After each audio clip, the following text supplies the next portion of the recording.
I was 32 years old at the time, working as a regional sales rep based in Missouri. My job had me driving long stretches of highway almost every week, and I was used to being alone on the road at night. That drive was nothing special. It was just another return trip after a routine meeting, the kind you forget as soon as it's over. It was a Tuesday evening in early October. Not too cold. No rain. Clear sky. I left Kansas City around 9:40 p.m., planning to be home before midnight. I remember thinking how empty the highway felt, but that wasn't unusual. I-70 gets quiet late at night, especially once you're past the city lights. My car was running fine. Gas tank half full. Phone plugged in. GPS on even though I knew the route by memory. I had the radio on low, some late-night talk show, just enough noise to keep me alert. I wasn't tired, and I wasn't in a hurry. It felt like a normal, controlled situation. About 20 minutes into the drive, I noticed a pair of headlights in my rearview mirror. They were far back at first. Just another car on the road. I didn't pay attention to it. Cars come and go on highways all the time. A few miles later, the headlights were still there. That's when I started checking my mirrors more often. Not because I felt scared, but because something felt slightly off. The distance between us didn't change. The car didn't pass me, even though the left lane was empty. It didn't fall back either. I changed my speed a little, slowing down by 5 miles per hour. The car adjusted with me. I told myself it was coincidence. Maybe the driver was tired. Maybe they were just cruising. Then I realized something else. Every time I checked my mirror, the headlights lined up perfectly with my car. Dead center. Not drifting. Not swaying. Just steady. Like the driver was focused on one thing. Me. I reached down and turned the radio off. The sudden silence made the inside of my car feel smaller. I could hear the hum of the tires and the wind pushing against the doors. Outside, the road stretched forward, dark and empty, illuminated only by my headlights and the reflective lines on the pavement. I passed an exit sign. The car stayed behind me. I passed another. Same thing. That's when I felt the first real sense of unease. Not panic, just a quiet awareness that something wasn't right. The kind of feeling you get when you know you're being watched, even if you can't explain why. I remember thinking one simple thing to myself. If this car follows me off the next exit, I'm not imagining it anymore. The stretch of highway I was on ran through the middle of rural Missouri, long and flat, with wide fields on both sides that disappeared into darkness at night. During the day, it's a boring drive. At night, it feels even emptier. There are long gaps between exits, and once you're past the truck stops, there isn't much around except service roads and occasional overpasses. It was close to 10:15 p.m. by then.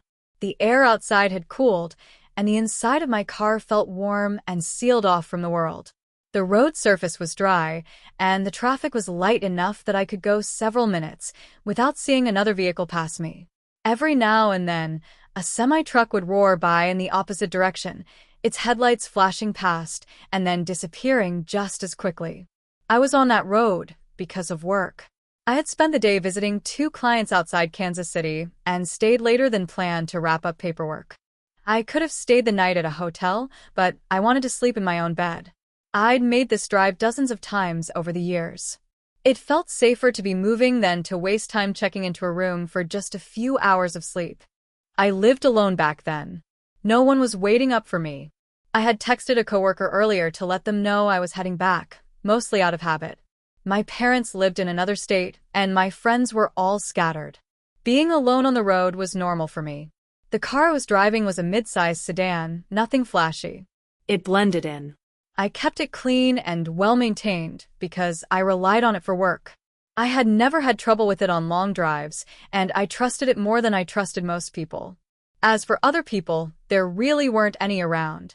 The gas stations I passed looked closed or nearly empty.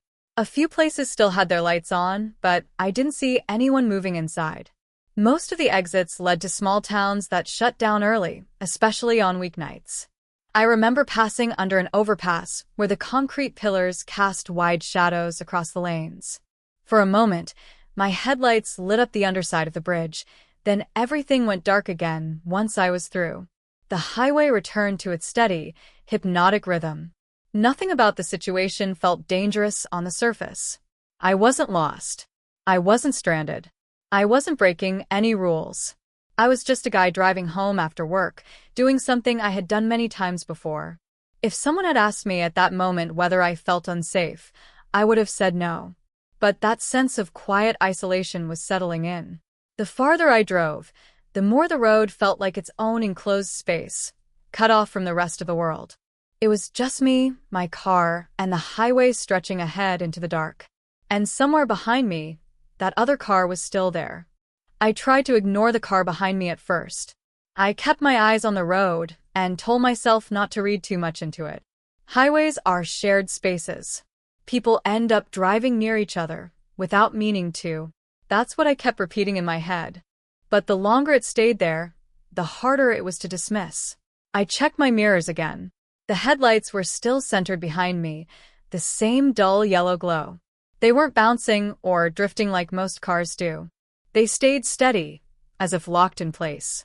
I adjusted my rear-view mirror slightly, thinking maybe it was just the angle. It didn't change anything. I rolled my window down a little just to get some fresh air. Cold wind rushed in, carrying the faint smell of asphalt and dry grass. Along with it came another sound, a low engine noise, steady and close. Too close. I rolled the window back up. I slowed down a few miles per hour. My speedometer dipped, and almost immediately, the engine noise behind me softened to match. The distance between us stayed the same. That's when my stomach tightened. It wasn't dramatic fear. Just a quiet tension, like my body noticed something before my mind fully accepted it. I changed lanes again. The road ahead was clear. The car behind me shifted over a second later, staying directly behind my bumper. No hesitation. No attempt to pass. The radio crackled faintly as I turned it back on, but the voices sounded distant and distracting. I turned it off again. The silence felt heavier now. Every sound inside the car seemed louder. The click of the turn signal. The hum of the tires. My own breathing. I glanced at the clock on the dashboard. Time felt like it was moving slower than it should. Each mile marker passed, but the distance between them felt longer. I became aware of how few exits there were, how dark the spaces between them felt. When I passed another exit, I made a decision without fully thinking it through. I flipped on my signal as if I were going to take it, then stayed on the highway at the last second. The car behind me did the same thing. That was the moment I knew something wasn't right. My hands tightened on the steering wheel. I sat up straighter in my seat. I could feel my heart beating faster, even though I was still calm on the outside. I scanned the road ahead, looking for anything that felt safe. A cluster of lights. A sign of other people. There wasn't much. Another sound reached me then. Not from outside, but from inside my own car. The soft click of my door locks engaging as I pressed the button without realizing it. The sound felt louder than it should have. I kept driving. I didn't change speed this time. I didn't change lanes. I just stayed steady and watched my mirrors. The car behind me stayed exactly where it was. Close enough that I could no longer pretend it was coincidence. Once I accepted that the car behind me was intentionally staying there, my focus shifted. I stopped trying to explain it away and started thinking about what I could do if things got worse. The problem was, there weren't many options. The highway ahead was still dark and mostly empty. The next exit was several miles away. There were no visible businesses, no rest areas, nothing that looked like a safe place to pull into. I felt boxed in by the road itself, moving forward with no easy way out. The car behind me began to close the gap. At first it was subtle. The headlights grew slightly brighter in my mirror. The engine noise became more noticeable, a steady presence just a few car lengths back. I tapped my brakes lightly, just enough to signal that I was aware of them. The car didn't back off.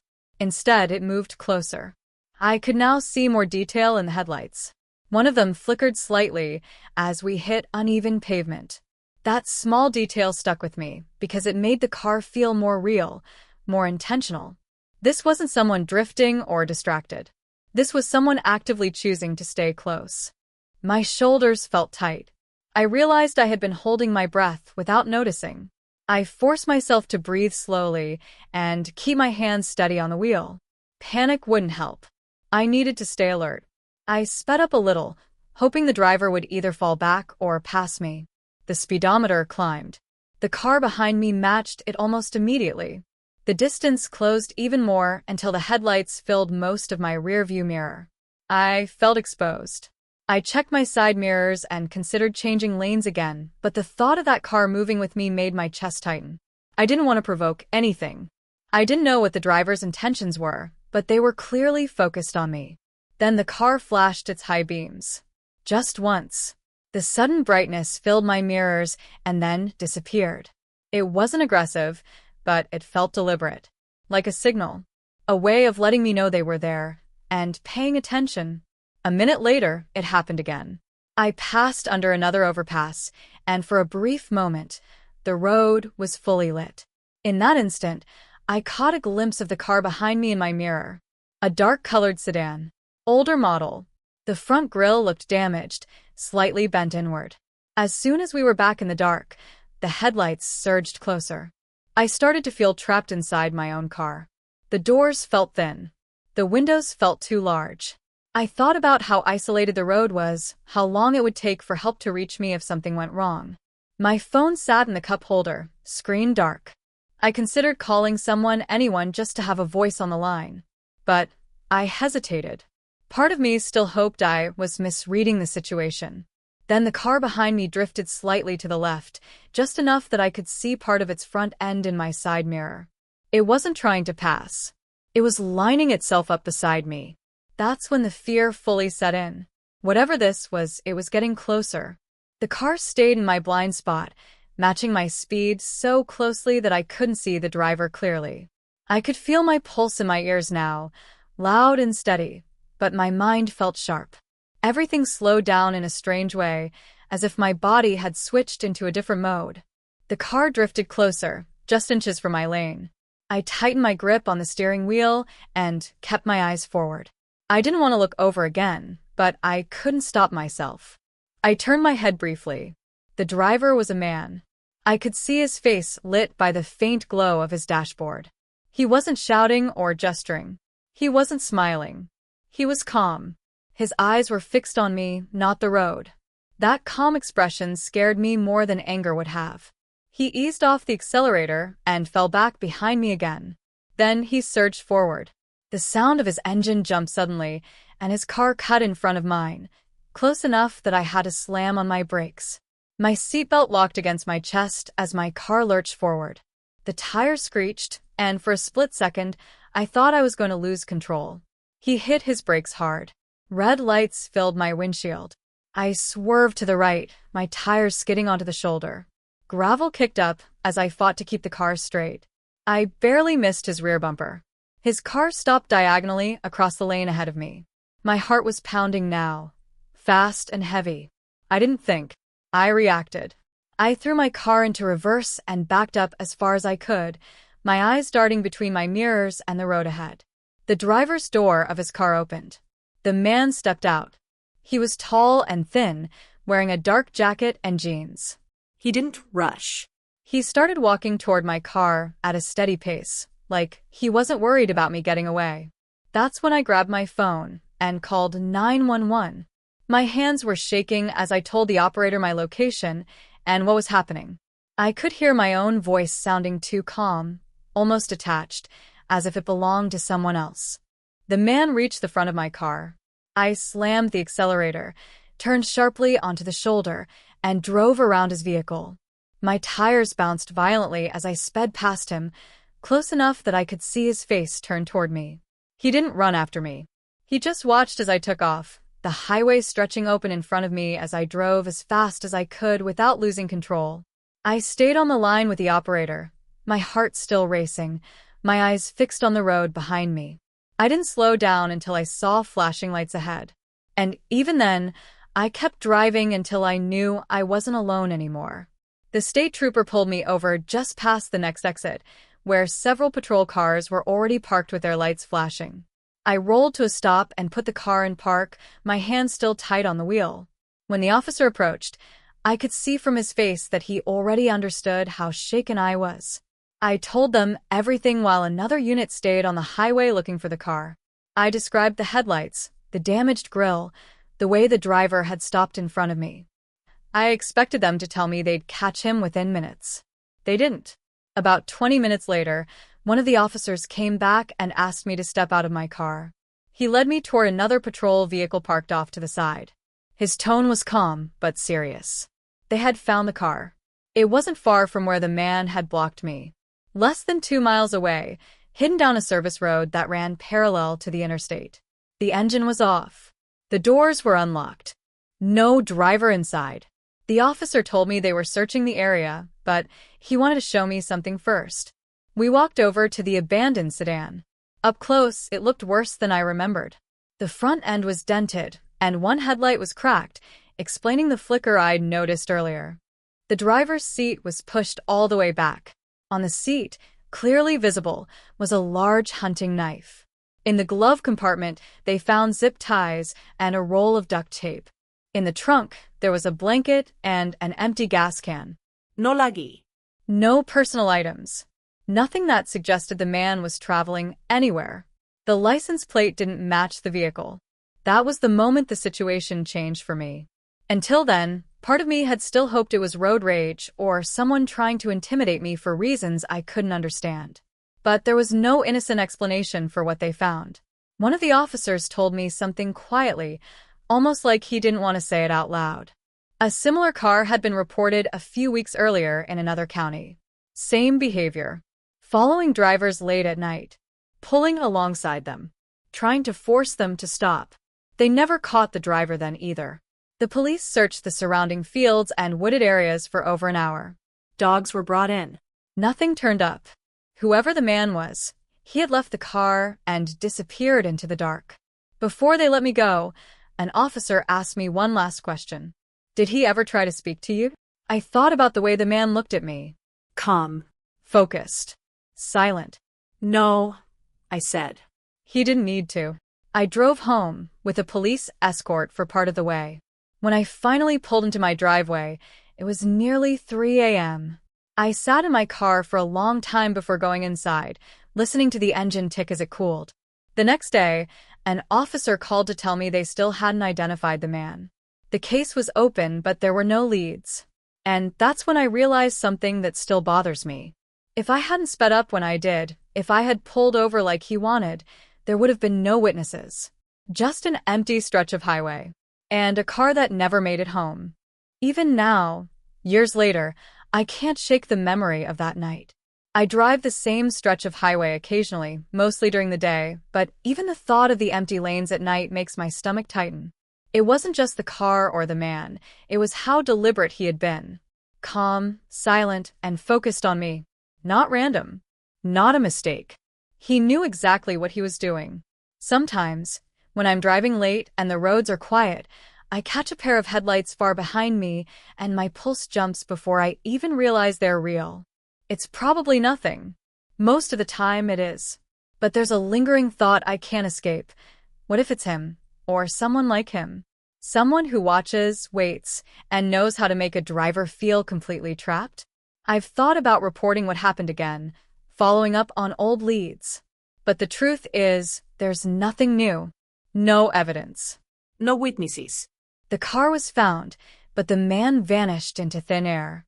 And every time I replay it in my mind, I remember the way he stepped out calmly, walked toward my car without urgency, and then nothing. Just disappeared. I still get chills thinking about that moment. It wasn't just a confrontation, it was an understanding. He could have done anything. He chose not to that time. But what about the next driver? Or the next night? And the thought that someone could be out there on that same stretch of highway, waiting and watching, is impossible to ignore. I've never shared the story with anyone in detail. Friends hear bits and pieces, but I leave out the worst parts. I've learned that most people think I'm exaggerating or that I'm imagining things. But I know what I experienced. I know the car, the driver, the way he manipulated the situation to make me feel trapped. And the worst part? He was patient, calm, and deliberate. That's the kind of person you don't see coming. Every so often, I think about what might have happened if I hadn't reacted the way I did. If I'd panicked differently, if I'd pulled over, if the police hadn't intercepted me. It's a question with no answer. A door that never fully closes.